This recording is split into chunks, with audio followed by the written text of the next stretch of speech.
Part 2. I ran out of space on that last video.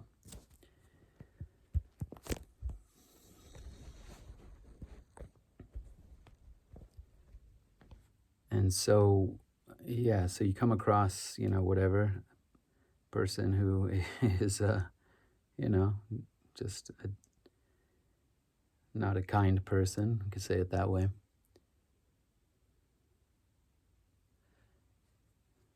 And so I had been using initially those experiences just as a way to figure out, like, what exactly does God want me to do in these situations?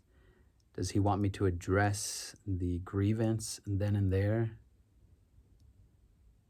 Does he want me to learn temperance, patience, and to just let these things move through me, or to feel the hit and then later at a safe distance on my own, release and heal it and just move through the day that way?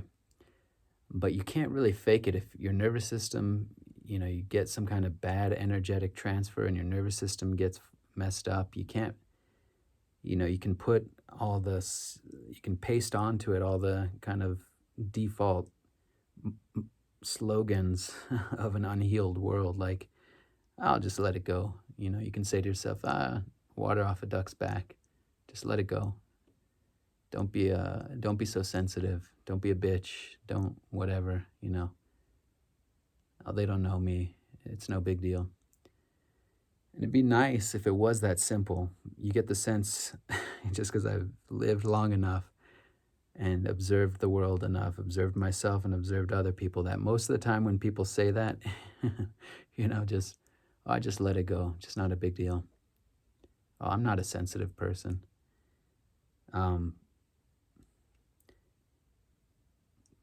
Typically, you that's not true. And yeah, it's just because you're a human being. You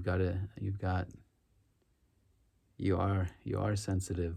You may be in denial of that, but most people, you watch them and they get pissed off, or you see what happens is when you're not dealing with it head on, when you're not transmuting it, it kind of deflects and it comes out sideways. And so a lot of times people that say that, when you really are a careful observer of their life and who they are, you kind of start to question the whole edifice, and you see the patterns in yourself as well. And so you can recognize it in others, that they're, addicted to cigarettes, or they're talking shit about people all the time. They've got a smile to somebody, when they're interacting, and then behind their back, they're saying shit. So it's not that they aren't sensitive. They are. It's just that's like a defense mechanism, a slogan, a cap on the energy, and it comes out sideways and it deflects. So that's kind of what we're up against, because you don't want to live that way. You're just perpetuating damage to the world and to yourself. So you kind of surrender ultimately to the reality that you are a sensitive person. You've got a sensitive nervous system, and if somebody's throwing shade at you, or energetic darts, being unkind, being whatever, you feel it.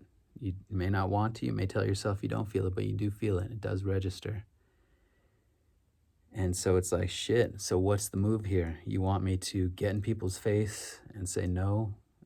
Because if you're moving through the day with that kind of an attitude, you're going to kind of wire yourself to be hyper vigilant, where you're kind of like always on guard, ready to pounce and ready to jujitsu any dagger that comes your way, and it becomes paranoid, hypervigilant. That's also bad for your nervous system. It's like you're in defense and attack mode. Even if it's subtle, it's there. But yeah, you do experiment with those things. So I guess the story I was going to try to share, a long-winded way to get to it, and just kind of exemplifies or typifies what I'm trying to express here. I went to a drop-off. Sometimes customers, I mean, it's humanity. It's a crapshoot, and sometimes you get very good directions from the customer. Drop off here at the front door. Go through this gate. It's on the south side. It's this apartment complex number. It's on the south side. Whatever. You get really specific, clear easy to follow guidance, um, just no complications to it, low maintenance type of customers. And then other times you get these very just rude directives kind of textually hurled at you. Do this, do that, do not do this, do not knock on the door, do not ring the doorbell. That's not a great example. Yeah, because, sometimes it's just somebody being straightforward about what to do. But, yeah, so I had a customer I had to drop off at a business. It's like a big healthcare building, administrative building, I think. And the instruction, and you don't know. I mean, you're just kind of going through the motions, and whatever comes up on your app is what you have to, that's the information you have to go by. And the person said, I'll meet you in the lobby. And a lot of times what customers do is they follow you on the app so they know when you're approaching, and they'll meet you out there. So I went, and there was nobody there.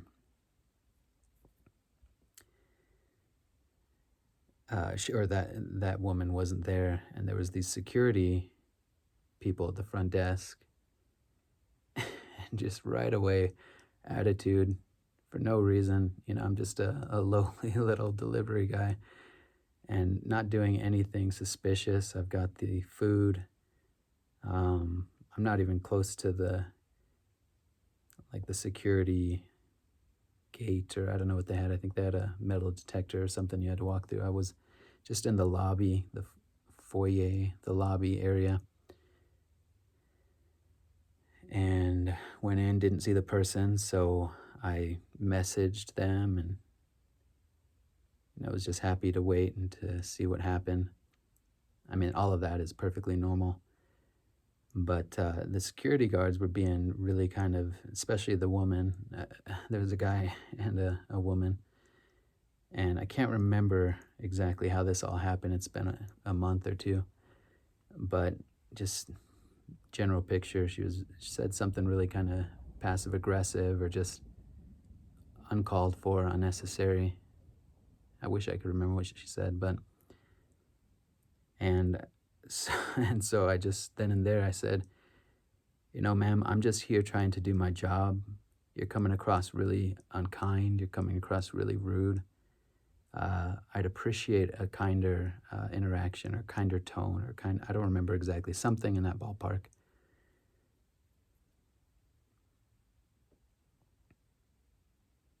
But with a little bit of aggressiveness. I mean, I kind of leaned in and made strong eye contact and, just went for it. And it seemed like it sort of disarmed and diffused it. Sometimes when you call something out, that's enough. And I said, I've texted the person. I'm going to wait for them to interact or for them to text back, or they should be right here. And I walked back away from the desk where they were at. And then the other guy starts to chime in, and he's, see, I don't think I got this totally right. I'm feeling a little self-righteous about it because I think they could have handled it and de-escalated, but you get the sense sometimes that there's like a power trip that is going on for some people, security people, and I mean, I explained to them, I'm here to do a delivery. I've texted the person, and I'm following the instructions that they gave. They did not say, and often they will say, leave with the security up front. They specifically said, text me and I'll come and get it. And they kept saying, well, give it to us, tell us who it is, and just being really kind of hostile. And I said, well, let me follow the instructions I have. Let me, part of me was thinking, I don't want to just give out this customer's information. I know I'm not doing anything wrong. I've told them who I am. They can see the food. And I tried to communicate that. I said, well, let me contact the person first and see how they would like me to proceed. And they just kept ratcheting it up. And and I wasn't being, I I think I was being fairly calm, but I was also being pretty direct, you know what I mean? And I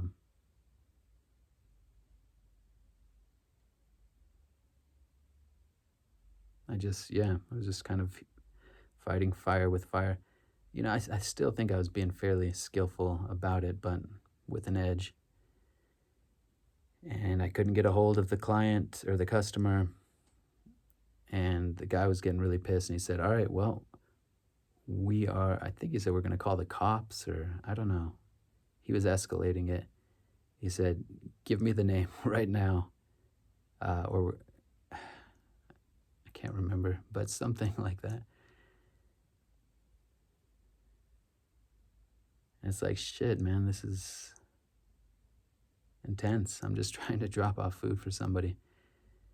And there is, oh man, you see how these, with cops and with authority, security guards,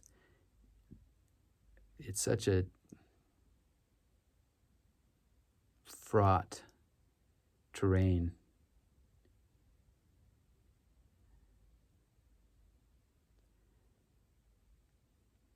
And it's like, how much energy am I going to put into this? I know I haven't really done anything wrong.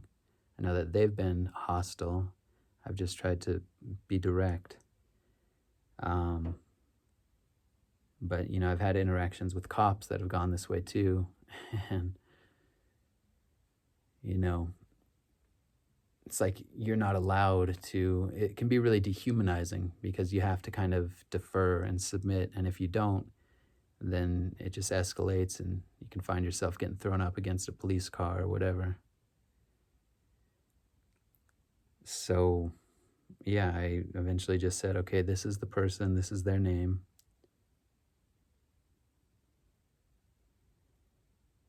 And went and gave the food to the person. I feel like I've gone I'm processing this out loud. I've gone into way too much detail. But,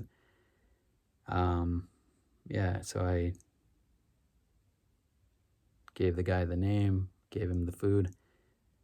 And then at that point, I kind of got in his face and I said, "Are you open to feedback?" To my credit, I hadn't said anything untoward. I hadn't used like any cuss words or used any pejoratives or called them any names or anything. I was upset, I was pissed, but there was still a rootedness, there was still kind of a fire, still a groundedness. Got in his face and said, "Are you open to feedback? Like, hey bro, I'm a human being, I'm right here, let's talk." You know what I mean? And I was gonna be direct, I was gonna be honest. But that sent him over the edge, and that was like the last straw. And he was not open to feedback.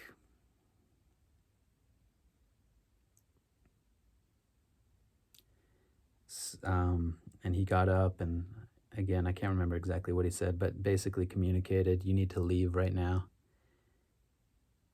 And so I did, and that's how it ended.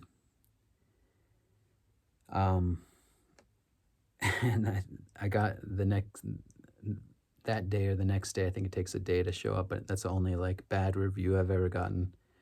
I mean, the whole thing could have been, there's so many steps where it could have gone smoother, and I'm not saying I did it right, but it was with that mindset of, okay, reality, you're gonna throw these dickheads at me, I'm gonna fight, I'm gonna stand up, I'm gonna be direct, I'm gonna stay grounded, but I'm gonna say no, basically, to reality. You're not gonna talk to me that way. No. Is that kind of energy. I'm not gonna attack you. I'm not gonna say, fuck you guys or whatever. It's not that energy. It's a different energy. It's kind of it's like this kind of laser-like stillness with force.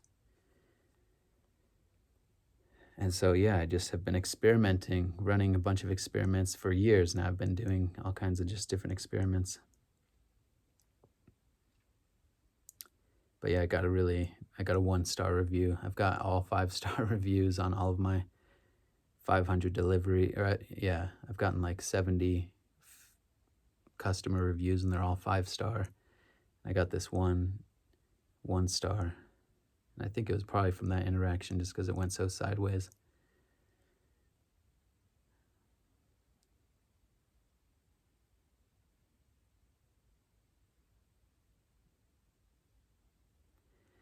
Now,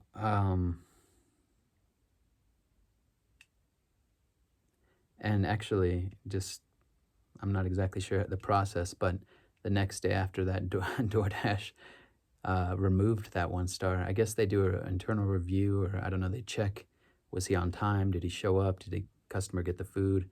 And they kind of filter out because people can just review bomb, or they can be totally out of line when they give a 1-star review.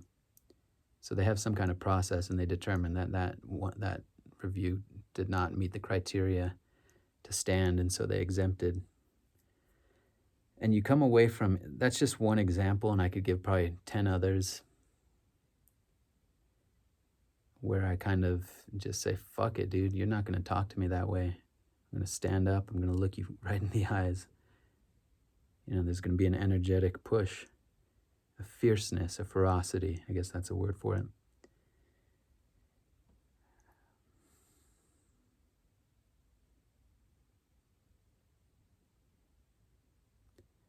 But still, there's still a balance, even in those where you're still you haven't lost control, because you're still speaking clearly. It's like the dial has been turned up on your consciousness, and you're not saying things that you're going to regret. You're actually being, the words that you're using are respectful, but there's an energy behind it, an intensity, a ferocity, a truth, you could say. And so that is one approach. But I've found through doing it, and maybe it was just like a developmental stage or something that needed to be gone through. I don't know. It's really hard to say, how this all works, but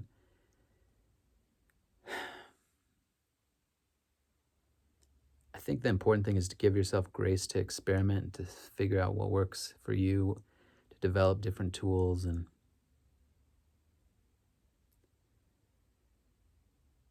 for the most part, though, the other,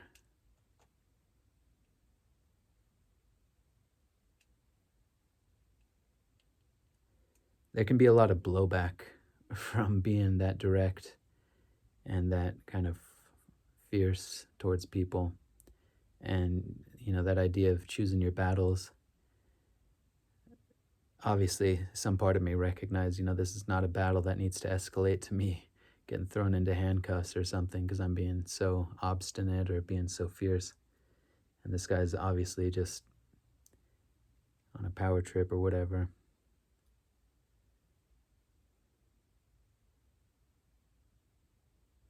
And you also have to understand from their perspective. I could give a best case scenario with cops and with people that are tasked with protecting. That's a high calling, that's a noble calling. And he's not wrong. Well, I think he probably was off base in this one. It's hard to say. But you can understand how they are carrying a lot of trauma. I've had people kind of explain it to me this way. And, that whole idea of command, what is it? Command force or command, that's part of their training, is they have to take control of a situation. And,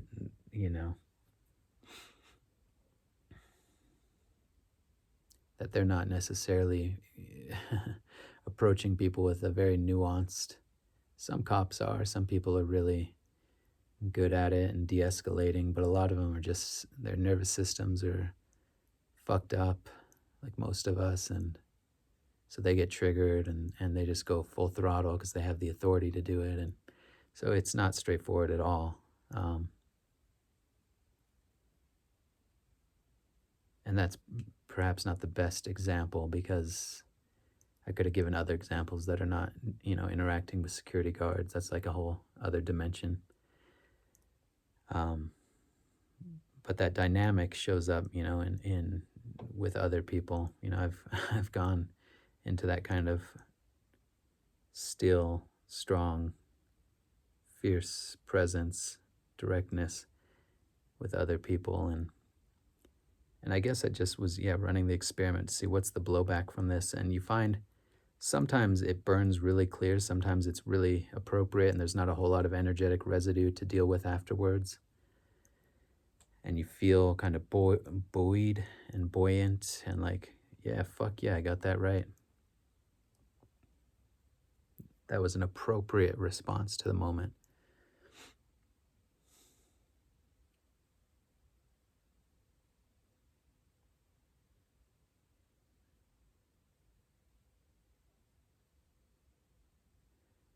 And you also don't know the big picture. Sometimes God uses you in a given circumstance to be the hammer, to break through, to stand up, to stop a pattern, to confront. Sometimes it seems that, and you don't know how it's going to turn out on the other end. Maybe that was the thing that needed to happen, and that's a transformative moment for you and for them, or somebody nearby needed to see that happen, needed to see that modeled.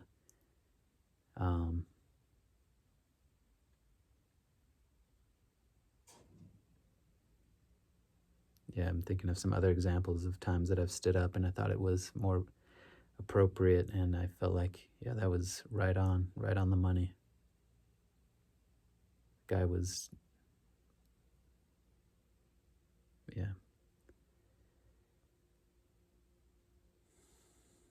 But you kind of overshoot it in the attempt to find balance, coming from like being repressed and not speaking up.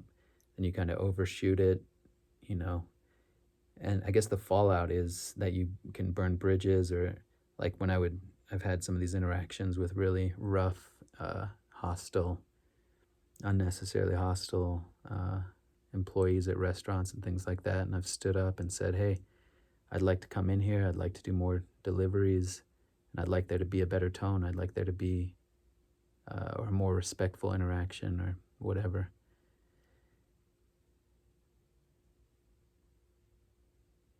And, it can leave a residue of like, shit, do I really want to go back into that place? And then you start to have like a list of places that I'm not going back into there because it's just not worth the mental stress and emotional, relational friction. But you start to see your own shadow and your own game in all of this, talking from this extreme of like, I need to just let things go more. That's the point when that wisdom can kind of come online. It's like, I don't think God wants me to go around, not policing, but setting the world to rights and being the, kind of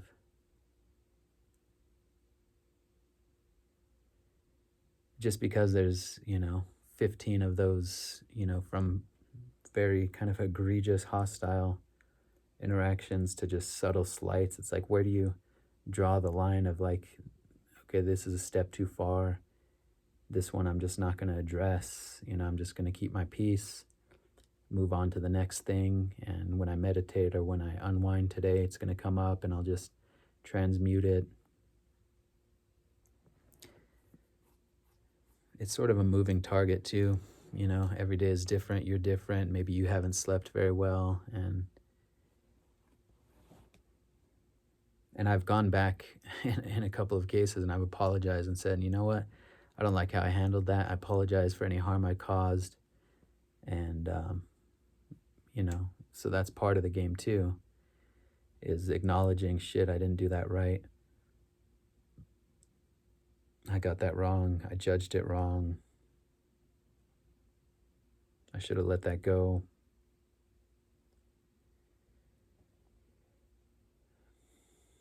So that's one dimension of these difficult conversations.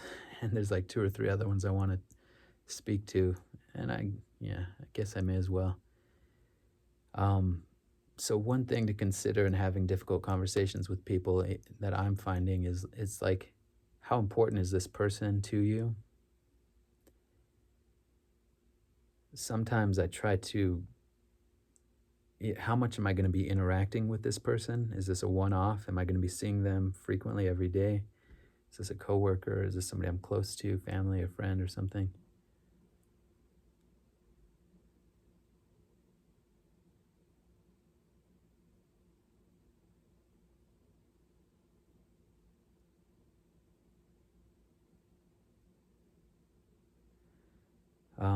And so that's sort of a different context.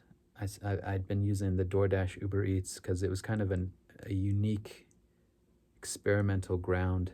And I should say, and I've said this in other videos, after a few of those kind of instances, I recognize here's an opportunity also to be proactively kind with feedback. And, if somebody's being giving good service, and I hope I've done just as much of that, if not more. Maybe I haven't, I don't know. But yeah, I don't think I probably have as much. But for sure, in certain cases, I have, proactively said, hey, could I give you some feedback? Can I say, you know, I really appreciate, I've been in here a few times and you're doing a great job. I always feel, respected, and I see that you're working hard, and, I really like coming in here because you've got a great attitude, and,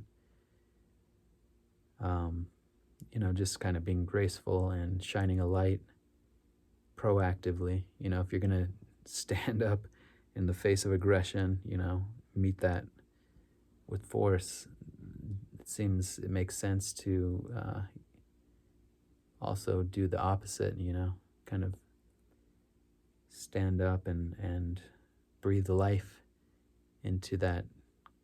And it is nice. It's like, especially when you kind of get the panoramic view of customer service and people at work, and, those people who do shine and really make it a good experience and are kind, or it doesn't have to be complicated, just simple little things, and you can let people know.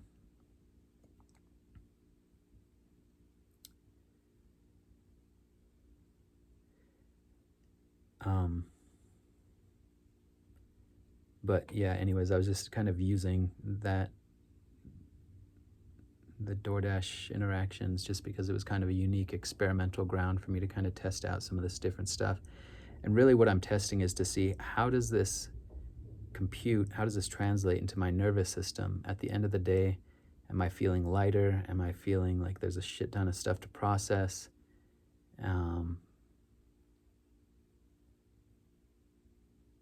That was kind of the litmus test. What's actually working here in the world? And I think I found that when I kind of was being more proactive about addressing hostility and rudeness, it was interesting, and sometimes it was very transformative. So that's the importance of not meeting hostility with attack. I hope I've delineated that clearly. I haven't always done it perfectly, but you get better about, that ferocity, that locked in. It's not really an attack. It's not something, there's a stillness in it. And sometimes, maybe the majority of the times, it's enough just to say, whoa, I'm here. What's your next move? You're dealing with a human being here. And sometimes that's enough to diffuse the situation. And I've had people say, oh, okay, I apologize, or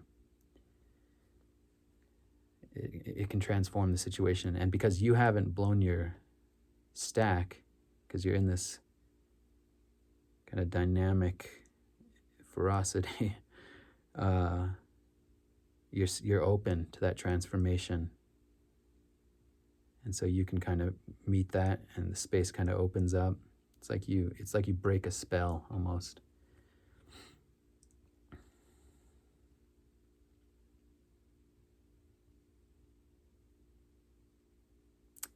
And sometimes you just dust the dirt off your feet because they're going to be who they are, and you're not going to change them. That's not really what it's about anyways. But you stood your ground, and they're continuing to be passive aggressive or whatever. And so you said your piece and you move on. It's not about like controlling the person, or it's not really results focused, but you're open to the transformation. But, we all get so locked in our way of doing things. So you can't expect transformation. But now, if it's all contextual, right? So if it's somebody you're going to be seeing a lot, well, let me tie up one other loose end. I kind of came away from all that over time. If I were to chart the approach I took, after a while, I just stopped even.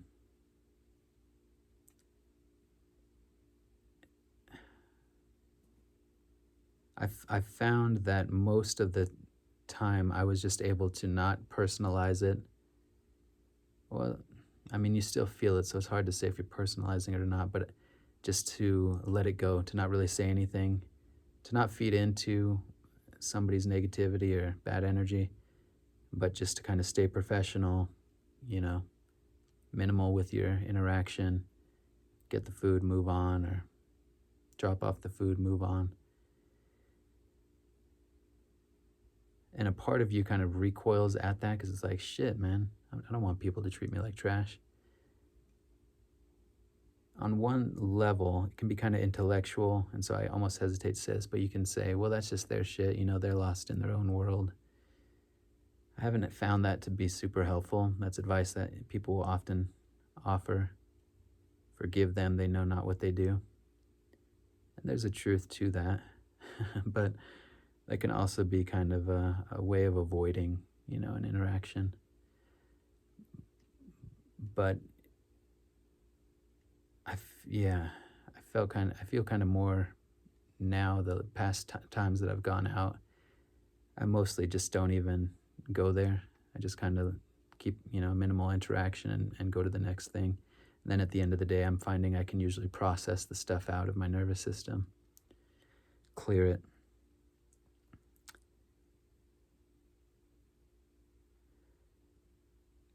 So, but now, when it's people there's a little bit more investment. I think that's when the kind of skillfulness comes to another level, and I think I could offer some thoughts and ideas. A part of it, and something a teacher of mine, somebody I've spent some time with, as a counselor, teacher, however you want to say it, constantly advises me, because this is a major shadow for me. And please, I'm not saying that I've got this all right. I'm kind of processing in real time and sharing, just the experiments. And I think there are people out there that genuinely just are healed enough that I don't really need to go down that route, but something that this teacher said to me a number of times when I would ask, like, does this rise to the level of something that I need to confront? Because it's exhausting also being in that, fierce mode. And I would rather never have to do anything. I mean, ideally, you just go and have a respectful conversation. And I try to approach the world that way. But unfortunately, that's not the case. But that's the ideal, is just, let's just be kind to each other. Can we try that? Can we try just to not be extravagant, but just in a simple, humble way? Let's just be kind. It's not attack or project, but that's not reality. But I'm just saying that I would way rather never have to confront. These are things that I feel I've kind of just had to develop in the fire of reality, in the furnace of reality, annealed in the furnace of reality, but I don't enjoy it. I could tell you that much. Even the times that I've got it right, and there's kind of a satisfaction and kind of a alignment that happens, I still would way, way rather have never had to do that, because there's an anxiety inherent always in that process of like, fuck, now I gotta confront this person. They're being a dick. They're projecting their shit. Now I gotta set this boundary. It's not like fun work.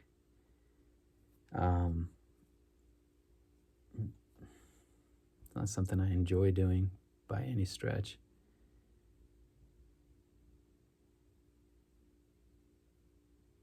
Yeah, it's more of a hassle than anything, even if you got it right. But yeah, one of the things I struggle with is where is that line where it's important for me to speak up. And I think a lot of what I'm talking around is just not having had good boundaries or good modeling for this. So I really have major deficits around all this. It's a really difficult thing for me. I think it's difficult for a lot of people, especially if you're a caring, thoughtful person. Of course, it's going to be difficult. But yeah, these are deficits for me that I struggle with, and I really have a tough time kind of determining, is this does this rise to the level of me? Yeah, so with like family members or coworkers or people, landlords or whatever.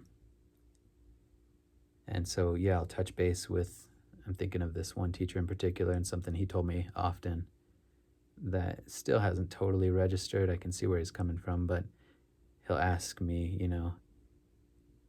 and he's good. Typically, he's good about, kind of validating and saying, yeah, that sucks. Of course you're pissed off. Of course, but he'll say, and I can understand that you want to confront them, or got so many directions that pop up in these conversations that I want to go in, but that makes it even less coherent. So let me try to finish this. So he'll say, is this person that you're talking about, are they able to hear you? You can be as skillful as you want. You can really shine a light and say to this, there's so many good, skillful ways to have hard conversations, and I do want to get to that because I think I've got some ground in that. But he'll say, can they hear you? Is this somebody that's going to be able to hear that feedback? So I'm passing that on because I think that could be a good question for some people. Hasn't fully clicked for me, and I'll tell you my thinking on it, but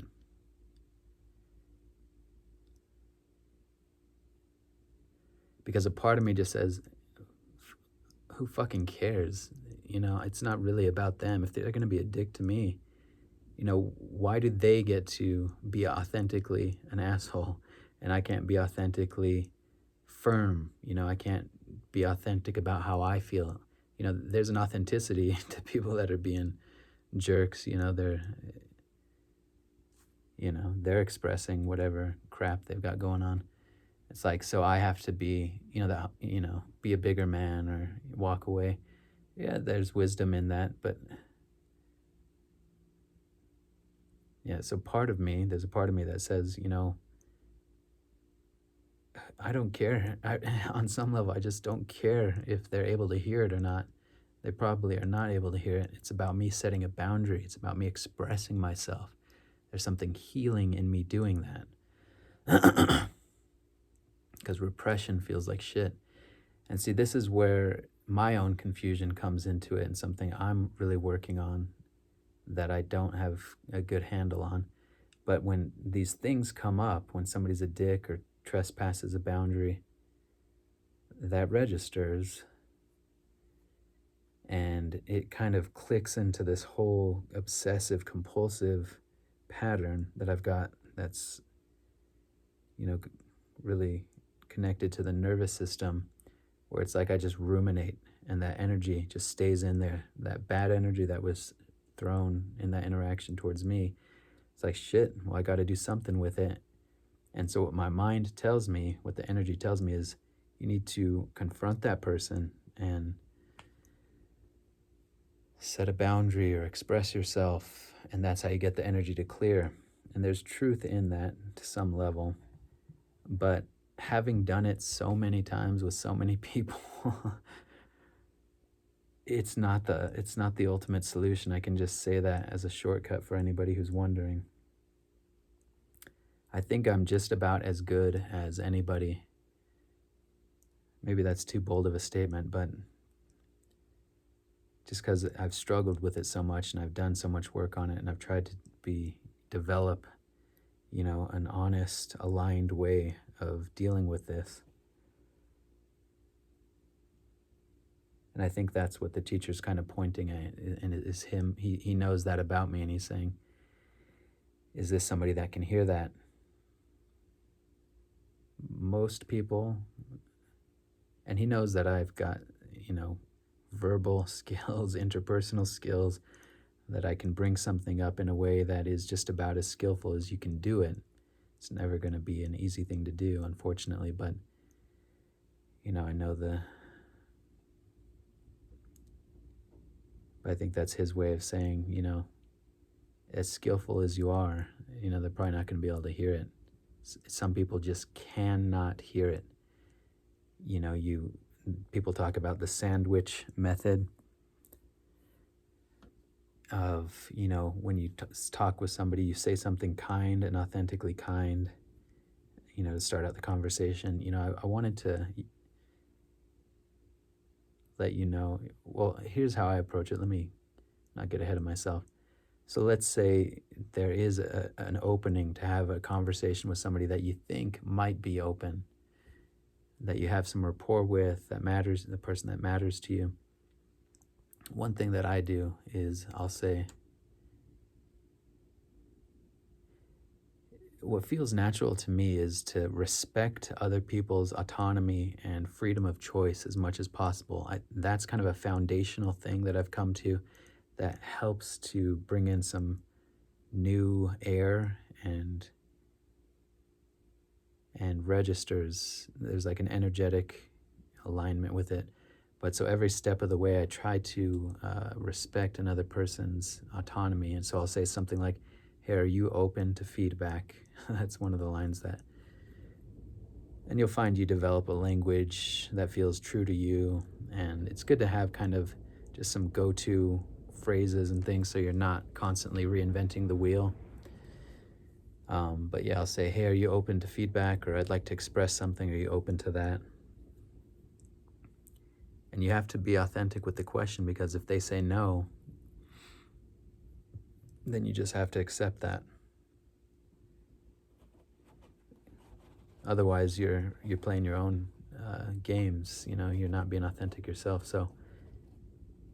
But part of me relaxes, even if somebody were to say no, and people almost never do, even though they probably should, because they're not really open. But even if somebody were to say no, there's kind of an energetic relaxation that happens because I took the step. There's something courageous about all of that.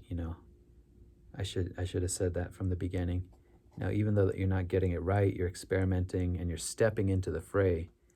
And most people are not willing to do that. That's our kind of nervous system, fight, flight, animal. Because at that point, you're stepping into the unknown. You're taking a leap of faith, even on a small scale. You don't know how that person's going to react. You don't know if violence could ensue. I mean, likely not. I can say from experience, that's likely not going to happen. But when you stand up and you speak from a truer place and you kind of oppose the default reality, somebody's trance, it's a risk. And so there's a courage no matter what. If you are making efforts in this direction, that's courageous. It really is. It really, really is. And you feel that in your spirit. But so, there's something, if somebody were to say no to me at that stage, I'd like to express something. I've already gone through all the anxiety of trying to process it on my own, obsessing about it on my own for days, for hours, for minutes, however long. And I've said, you know what? I'm going to step into the fray. I'm going to attempt something kind of courageous that we don't do. Rather than addiction, rather than gossiping, rather than resentment, I'm surrendering to this, and I'm willing to go through this trial. And so if somebody were to say no, that's okay, because I've already taken, it's like the leap is the courageous thing. And once I've already put it out there, like, hey, I'd like to express something, that was the leap. That was the courageous thing. That was the break with default reality. That was the new light coming in. So if they say no, typically at that point it just kind of dissolves and I can let it go. And if not, I'm not going to force the situation anyways, because that never ends well. And so, okay, so they say yes. Okay, great. And you can acknowledge that. You can say, well, I appreciate you being open to talking. And there's a lot of little things that matter that you can bring into a conversation like this. You can say, hey, so I'd like to express a few things. And yeah, so here's kind of the wisdom. People talk about the sandwich method. I don't know if I got that organically or where that came from. But if it's coming from a sincere place, I think it is a really useful method. Again, this kind of intervention is fraught territory, and you can't expect anything close to perfection because people are going to handle it however they handle it. But it seems to be a very skillful way of doing it, relatively skillful. Anyways, sandwich method being say something positive, grounded in some positive feedback, bring in, express your grievance or your upset, whatever you're concerned about or feel upset about. And then if there's space, you can close it out with saying something kind at the end, and it just depends on how it goes. And you get more and more in the moment, and you figure out energetically, like, can I push here? Are they open to this? Sometimes somebody will say that they are open to it, but it's said in such a way, with such a tone, with such an energy that you know they're not. And so that's another part of the maturity of communication, is recognizing, whoa, okay, you say you're open, but I'm sensing that you're probably not.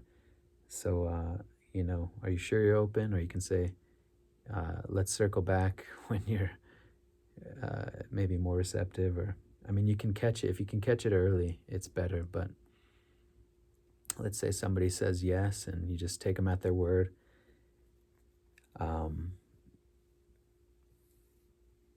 Say something that you really do appreciate, Hey, I appreciate you being open to this. And I'm trying to think of a good example.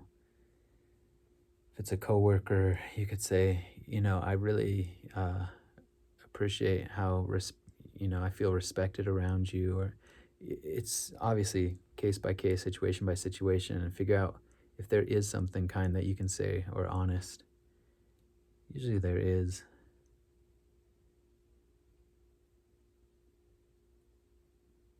Like I had an interview. This isn't, I don't know, it's not the best example.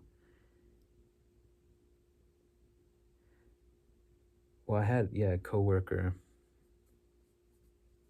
I don't want to use that one either. I do want to use it, but just not yet. I'll just stay general. high altitude, general about it. So whatever feels right to say, I really appreciate you're a hard worker. I appreciate all the effort you put in. I really appreciate how you helped me with this specific thing, whatever it is, as long as it's authentic and genuine. And what that does is it sets a positive tone, typically. You have to recognize that you're interfacing with somebody else's nervous system and psychology, and that can help them to kind of relax, like, okay, this is a safer environment. He's not attacking, he's coming from a good place. You can feel that energetically, and that can lower the defenses, lower the temperature that may have increased the moment you said, hey, are you open to feedback, or are you open to talking? I'd like to express something. There are beautiful, mature souls out there in the world that just seem